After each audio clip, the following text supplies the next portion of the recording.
1994년 1월 시장에서 과일을 팔던 중국 수천성 청두의 왕 칭밍씨는 손님과 이야기를 하는 사이에 3살짜리 딸이 사라진 것을 알아차렸습니다. 경찰서, 고아원, 병원 모든 것을 수소문했지만 찾을 길이 없었습니다. 2015년부터는 택시를 운전하면서 손님들에게 사진을 보여주며 자신들의 SNS로 이 사연을 전해달라고 도움을 청했습니다. 3년 만에 제보가 들어왔고 마침내 잃어버린 딸을 24년 만에 찾았습니다. 찾는 기간은 길었지만 잃어버린 것은 순간이었습니다. 히브리서 2장 1절입니다. 그러므로 우리는 들은 것에 더욱 유념함으로 우리가 흘러 떠내려가지 않도록 함이 마땅하니라. 한순간의 방심이 커다란 불행을 가져옵니다. 한순간의 방심으로 예수님을 잃게 된다면 희생은 너무나 큽니다.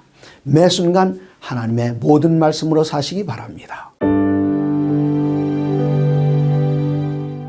제대를 앞둔 육군 병장은 새로 전입해온 하사관학교 출신의 하사보다 군대 경험이 더 많을 수 있습니다. 나이도 많고 학교 선배일 수도 있습니다. 그러나 군대 경험이 많고 나이도 많고 학교 선배라 할지라도 새로 전입해온 하사의 명령을 따라야 합니다. 왜냐하면 국가가 그에게 부여해 준 권위 때문입니다. 마태복음 28장 18절 19절입니다.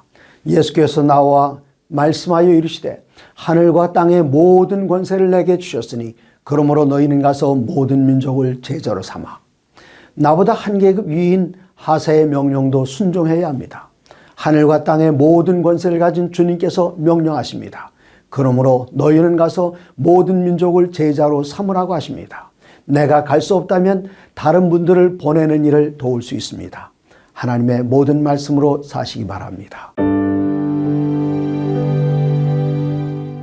어떤 여인이 맨하탄에 있는 은행에 들어와 대출 담당자를 찾았습니다. 유럽 출장을 위해 2주일 동안 $5,000의 대출을 요청했습니다. 담보물로 $25만 달러짜리 롤스로이스 자동차를 맡겼습니다. 2주 후에 이 여인이 돌아와 원금과 이자를 갚았습니다. 이자는 $15 41센트였습니다. 대출 담당자가 신용정보를 조회해보니 억만장자이신데 $5,000를 빌리는데 어려움이 있으셨나요? 그러자 그 여인은 뉴욕에서 2주간 주차하는데 고작 $15 41센트만 내는 곳이 여기 말고 어디 있겠어라고 대답했습니다. 누가복음 16장 8절입니다. 이 세대의 아들들이 자기 시대에 있어서는 빛의 아들보다 더 지혜로움이니라. 세상 사람들도 재산을 지키기 위해 이렇게 지혜롭다면 하나님의 재산을 위탁받은 청지기들은 더욱 지혜롭게 자원을 사용해야 하겠습니다. 예수께서 하늘로 돌아가시기 전 세상을 떠나시기 전에 제자들에게 가장 특별하고 중요한 부탁을 하셨습니다. 마태복음 28장 19절 20절입니다. 그러므로 너희는 가서 모든 민족을 제자로 삼아 아버지와 아들과 성령의 이름으로 침례를 주고 내가 너희에게 분부한 모든 것을 가르쳐 지키게 하라. 이 명령을 가장 큰 명령, 곧 지상명령 또는 가장 큰 사명, 곧 대사명이라고 합니다. 학생은 교실에서 생산됩니다. 그러나 제자는 생활 속에서 양성됩니다. 학생은 학습을 통해서 생산되지만 제자는 실천을 통해 보여줌으로 양성됩니다.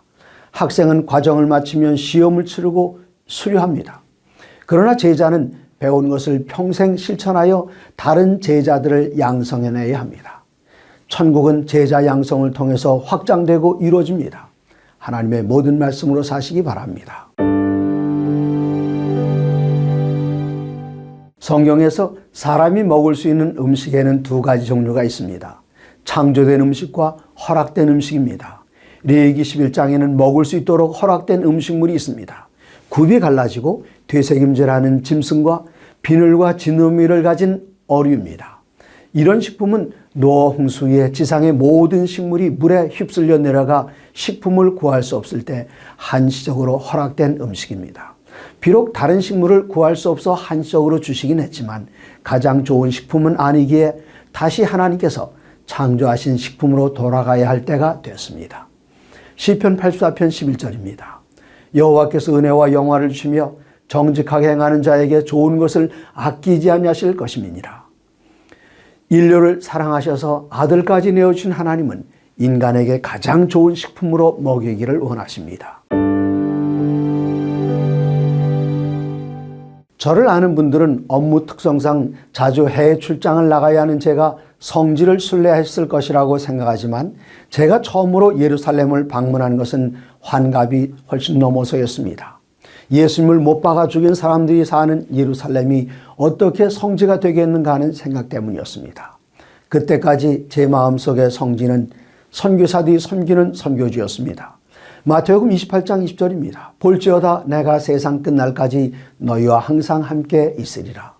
예수께서 내리신 가서 모든 민족을 제자로 삼으라는 지상명령을 순종하여 땅끝까지 가서 복음을 전하는 선교사들이 섬기는 그곳에 예수께서 같이 계시겠다고 약속하셨습니다. 예수께서 함께 하시는 선교지 방문이 곧 성지순례라고 생각했습니다. 선교지에서 수고하는 선교사들을 방문하고 격려할 여행을 계획해 보시기 바랍니다. 세상에 과일을 싫어하는 사람은 아무도 없을 것입니다. 대부분의 과일은 여러 종류의 비타민이 풍부하고 계절에 따라 바로 그 계절에 그리고 그 지역에 살아가는 데 꼭 필요한 영양소를 제공해 줍니다. 아내는 체리를 좋아하고 저는 싫어하는 과일이 거의 없습니다. 갈라디아서 5장 22절 23절입니다. 오직 성령의 열매는 사랑과 희락과 화평과 오래 참음과 자비와 양선과 충성과 온유와 절제니 이 같은 것을 금지할 법이 없느니라. 나무가 대지로부터 영양분을 잘 흡수하면 좋은 열매를 맺듯이 성령께서 함께 하시는 사람들은 아름다운 품성의 열매를 맺어 하나님께 영광 돌리며 사람들에게 좋은 영향을 끼칩니다. 그러나 성령께서 함께하지 않으시면 아름다운 품성의 열매를 기대할 수 없습니다. 오늘도 성령 안에서 하나님의 모든 말씀으로 사시기 바랍니다. 성령의 첫 번째 열매는 사랑입니다. 사랑에 대해서 바울은 고린도전서 13장 3절에서 내가 내게 있는 모든 것으로 구제하고 또 내 몸을 불살에게 내어줄지라도 사랑이 없으면 내게 아무런 유익이 없느니라고 했습니다. 갖고 있는 모든 것을 내어주고 몸을 불살에게 내주는 것도 사랑이 아니란 뜻입니다. 그러면 사랑은 무엇일까요? 사랑의 사도 요한에게 물어보겠습니다. 요한일서 5장 2절입니다. 우리가 하나님을 사랑하고 그의 계명들을 지킬 때에 이로써 우리가 하나님의 자녀를 사랑하는 줄을 아느니라. 사람을 사랑하는 것이 하나님의 계명을 지키는 것이라면 하나님을 사랑하는 것은 무엇입니까? 5장 3절입니다. 하나님을 사랑하는 것은 이것이니 우리가 그의 계명들을 지키는 것이라. 하나님의 모든 말씀으로 사시기 바랍니다. 성령의 두 번째 열매는 희락, 곧 기쁨입니다. 기독교는 기쁨의 종교입니다. 사도 바울은 로마의 감옥에 갇혀있는 상황에서 빌립보에 있는 성도들에게 편지를 썼습니다. 빌립보서 4장 4절에 주 안에서 항상 기뻐하라. 내가 다시 말하노니 기뻐하라고 권면했습니다. 넉 장밖에 안 되는 짧은 편지서에 기쁨이라는 단어를 14번이나 사용했습니다. 저의 친구 가운데 항상 싱글벙글 웃고 다니는 박진용 목사님은 사람들이 예수를 믿으면 예뻐지고 기뻐지고 바빠진다고 합니다. 맞는 말입니다. 예수께서 내 안에 와 계시면 용서의 기쁨, 사랑의 기쁨, 소망의 기쁨으로 충만해집니다. 어려운 일을 당해도 모든 것이 합력하여 선을 이루게 하시는 하나님을 생각하면 기쁨으로 충만할 수밖에 없습니다. 하나님의 모든 말씀으로 살며 기뻐하시기 바랍니다. 성령의 세 번째 열매는 화평입니다. 요한복음 14장 27절입니다. 평안을 너희에게 끼치노니 곧 나의 평안을 너희에게 주노라. 내가 너희에게 주는 것은 세상이 주는 것과 같지 아니하니라. 너희는 마음에 근심하지도 말고 두려워하지도 말라. 1736년 1월 25일 감리교의 창시자 요한 웨슬리가 영국에서 미국으로 항해할 때 거센 풍랑을 만났습니다. 바닷물이 객실 창을 부수고 돛대까지 부러뜨렸습니다. 웨슬리를 비롯한 영국인 신자들은 모두 겁에 질려 죽음의 공포 속에 두려워 떨었습니다. 그러나 함께 타고 있던 모라비인들은 평온했습니다. 두렵지 않는가 물었더니 죽음이 두렵지 않다고 대답했습니다.